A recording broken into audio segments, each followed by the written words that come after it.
I wanted to show you something cool. Now, this behind me might look like a board with a bunch of Verkada devices screwed to it, and in all fairness, it is.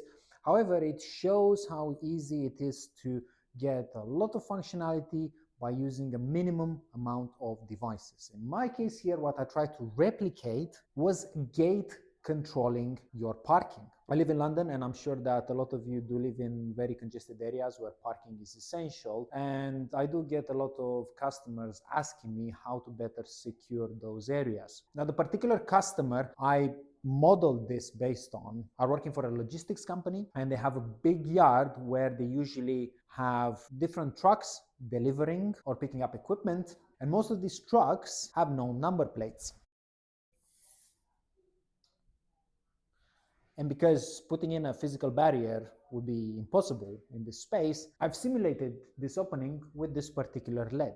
In the end, what is a barrier? It's a device that triggers an action once the relay from the access controller flips for a predefined period of time. When I joined Verkada 4 years ago, this wasn't really possible because the camera would send a hyperzoom to the cloud, and it was AWS who was doing the number plate recognition. And it meant that the process was very long, about 5 or 6 seconds, and if the internet is down, guess what?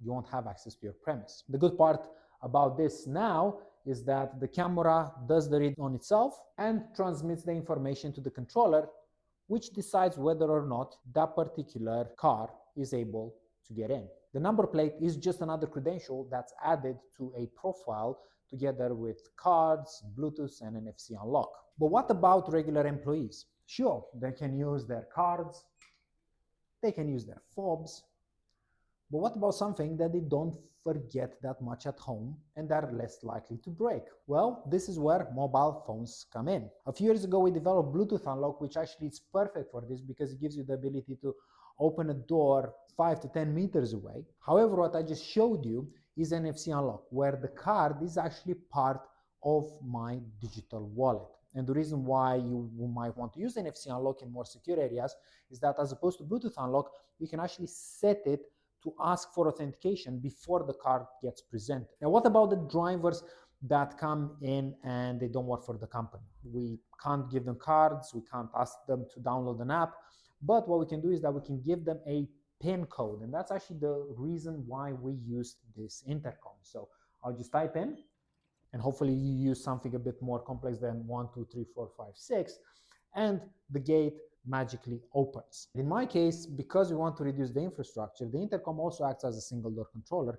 So the gate itself is plugged in on the terminal blocks behind it. Remember, you can generate these codes, you can assign them even to generic profiles, and you can even use our rich set of APIs to provision and deprovision these accounts as you wish. And very importantly, I've stated this in a few other videos, is that if you have any sort of reader with a PIN pad, it will always default to PIN or card unless set to two-factor authentication. And that's what we just saw here. And another important reason for choosing an intercom is the fact that in case a person gets stuck at the gate, they might not have the right credentials, they might not have the PIN or card, etc. They can just press this button.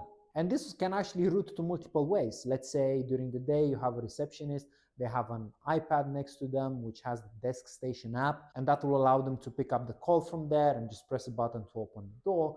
And during the night, you can inform the security guard just by asking them to download an app. So when the call comes in, the app triggers the feed, they can see what's happening and decide whether or not to open the gate.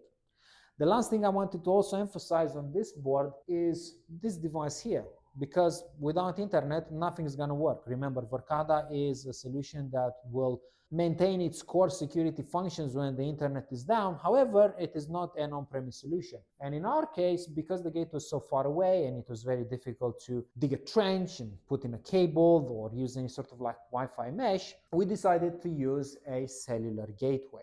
The actual model that you see here is the indoor one because the outdoor one is slightly bigger, it's ruggedized, it can resist rain and snow and dusty environments. But for the purpose of this POC, we wanted something that will not topple the board over. And saying that, the gateways work roughly in the same way, allowing you to power 2 devices and provide up to 60 watts of PoE. So in my case, both the intercom and the camera are powered from this.